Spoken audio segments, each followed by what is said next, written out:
পাঁচের বিয়ের 1 নাম্বার রয়েছে ফাদার শেড টু স্বামী love about less on Sunday, ব্র্যাকেটে রয়েছে চেঞ্জ ইনটু ইনডিরেক্ট স্পিচ।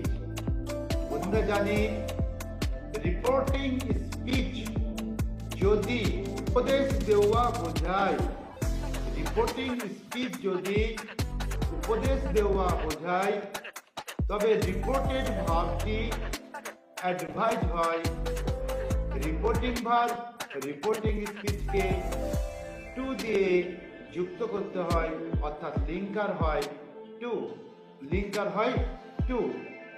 তাহলে এখানে অ্যাবাউট লেস অন মানডে, এটা রয়েছে রিপোর্টিং স্পিচ, এটা রয়েছে বক্তার বক্তব্য, বক্তা হচ্ছে, তাহলে উত্তর হবে ফাদার